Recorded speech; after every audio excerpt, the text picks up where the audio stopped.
तो आज जानते हैं डॉक्टर मनीषा से आईवीएफ यानी टेस्ट ट्यूब बेबी क्या है।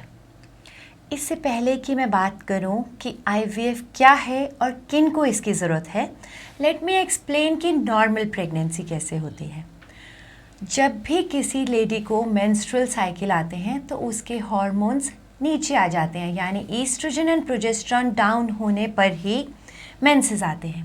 मेंसेस आने के बाद धीरे धीरे करके दोनों में से किसी भी एक ओवरी या अंडकोश में एक फॉलिकल बनना शुरू हो जाता है, जिसके अंदर एक एग होता है। लगभग 12 से 14 दिन में ये एग या फॉलिकल मैच्योर हो जाता है, जिसके बाद एलएच हार्मोन के असर से ये फॉलिकल रिलीज़ हो जाता है या ये फॉलिकल रप्चर हो जाता है, जिसमें से एग रिलीज़ हो जाता है। दोनों में से कोई भी एक ट्यूब अगर काम कर रही होती है तो वो इस एग को पिकअप कर लेती है या उठा लेती है। इस दौरान जब ये अंडा ट्यूब में होता है, फलोपियन ट्यूब में होता है, अगर हस्बैंड वाइफ का कांटेक्ट होता है और स्पर्म्स ऊपर आते हैं तो वो फलोपियन ट्यूब में जाके फर्टिलाइजेशन करते हैं। तो कहीं पे भी फर्टिलाइजेशन करने के लिए दोनों में से एक ट्यूब का नॉर्मल होना बहुत ज़रूरी है। अब फर्टिलाइजेशन होने के दूसरे या तीसरे दिन ये एम्ब्रियो जाके एंडोमेट्रियम में या यूट्रस में पहुंच जाता है, जहां पे ये इम्प्लांट हो जाता है। तो ये है कि कैसे नॉर्मल प्रेगनेंसी होती है।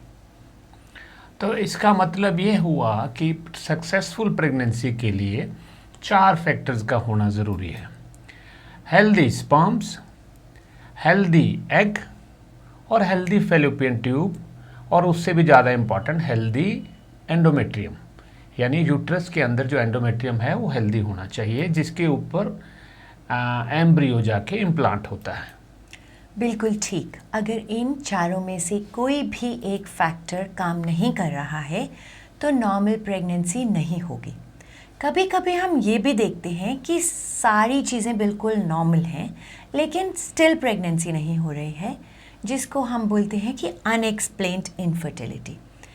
अब इन सभी समस्याओं में हो सकता है कि आपको आईवीएफ की ज़रूरत पड़े। तो अब आईवीएफ क्या है और उसमें हम क्या करते हैं? सबसे पहले हम एक साइकिल पहले चले जाते हैं, यानी -1 साइकिल में हम पेशेंट को डाउन रेगुलेट करते हैं। डाउन रेगुलेट करने का मतलब उसके अपने हार्मोन्स को हम कम कर देते हैं, ताकि जब हम स्टिमुलेशन कर सकें या हम इंजेक्शन लगा के उसके एग बनाने की कोशिश करें तो वो एक कंट्रोल्ड साइकिल हो। अब आईवीएफ में इंस्टेड ऑफ एक अंडा या एक एग, हम लोगों की कोशिश रहती है कि हम कुछ ज़्यादा एग्स बना सकें। तो इसके लिए हमें इंजेक्शन एफएसएच या एचएमजी का यूज़ करना पड़ता है। ये इंजेक्शंस करीब 11 to 12 डेज़, 11 से 12 दिन तक लगते हैं, ताकि हम सारे अंडों को मैच्योर कर सकें। सारे अंडे मतलब जिन पे भी हमने एम किया है, 5, 6, 8, 10, जैसे भी आपका डॉक्टर चाहे।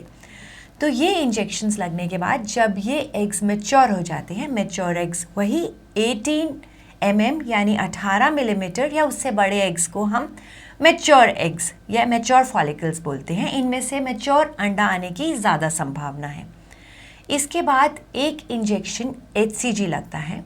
यूजुअली ये इंजेक्शन रात को दिया जाता है ताकि पिकअप उससे 35 आवर्स के बाद किया जा सके, क्योंकि एचसीजी के प्रभाव से 36 आवर्स में स्पॉन्टेनियस फॉलिकल्स रप्चर होंगे और एग रिलीज़ हो जाएगा। तो उससे 1 या 2 घंटे पहले हम इन एग्स को एक पतली सी नीडल के द्वारा निकाल लेते हैं, जिसको हम फॉलिक्यूलर पिकअप या एग पिकअप भी बोलते हैं। ये एक बहुत ही सिंपल सा प्रोसीजर है, पेनलेस प्रोसीजर है, लाइट सेडेशन यूज़ की जाती है। जब ये फॉलिक्यूलर फ्लूइड एस्पिरेट किया जाता है तो इस फ्लूइड को इसके बाद एग्स को इसमें से सेपरेट आउट करने के लिए हम एम्ब्रियोलॉजिस्ट को हैंड ओवर कर देते हैं। कलेक्टेड फॉलिकुलर फ्लूइड में से एग्स को अलग कर लिया जाता है और उनको एक कल्चर मीडिया में डालकर इंक्यूबेटर में रख देते हैं। इसी दौरान में सीमन सैंपल को प्रोसेस किया जाता है। गुड क्वालिटी मोटाइल स्पर्म्स को अलग कर लेते हैं। गुड क्वालिटी स्पर्म्स और एग्स को मिलाकर इंक्यूबेटर में रख देते हैं। 18 घंटे बाद फर्टिलाइजेशन चेक की जाती है।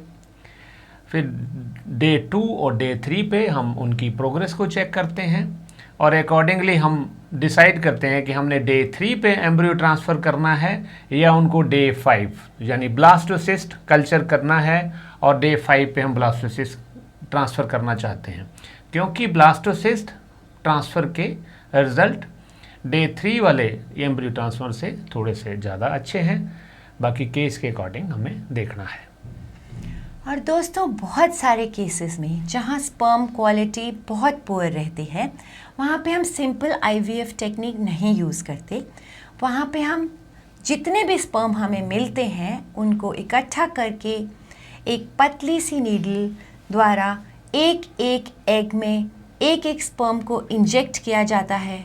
इस टेक्निक को बोलते हैं ICSI, intra cytoplasmic sperm injection.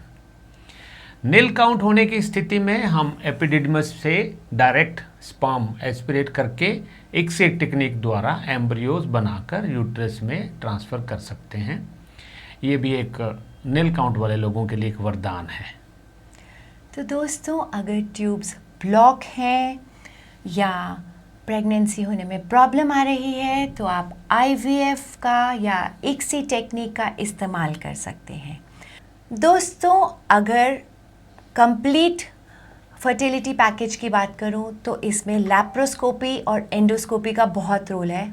बहुत बार ब्लॉक ट्यूब्स में लैप्रोस्कोपी करके उन ट्यूब्स को बाइसेक्ट करना पड़ता है। हिस्ट्रोस्कोपी करके कोई पॉलिप या फाइब्रॉइड है उसको रिमूव करना पड़ता है। ब्लास्टोसिस्ट कल्चर डेफिनेटली डे 2 या डे 3 एम्ब्रियो ट्रांसप्लांट से ज़्यादा सक्सेस रेट लाता है। लेटेस्ट टेक्नोलॉजी के हिसाब से एम्ब्रियोज़ को फ्रीज करने की फैसिलिटी बहुत कॉमनली इस्तेमाल की जाती है, जिसमें सक्सेस रेट ज़्यादा होता है, क्योंकि एक स्टिमुलेटेड साइकिल में बॉडी के हार्मोन्स एबनॉर्मल होते हैं, प्रेगनेंसी रेट्स कम रहते हैं। जो फर्टिलाइज किए हुए एम्ब्रियोज़ हैं उनको अगर फ्रीज कर दिया जाए और फ्रेश साइकिल में जब आपकी बॉडी बिल्कुल रेस्ट फेज में है तब इम्प्लांट किया जाए तो प्रेगनेंसी रेट्स बढ़ जाते हैं। तो दोस्तों, पुराने ज़माने में बांझपन का जो लांछन हमारी महिलाओं पे जो लगता था, दूसरी शादी की भी बातें होती थी, तीसरी शादी की भी बातें होती थी, ये जो आईवीएफ है उन लोगों के लिए एक वरदान बन के आया है, उनके लिए भगवान बन के आया है। तो जहाँ ज़रूरत हो इसका ज़रूर फ़ायदा उठाएं।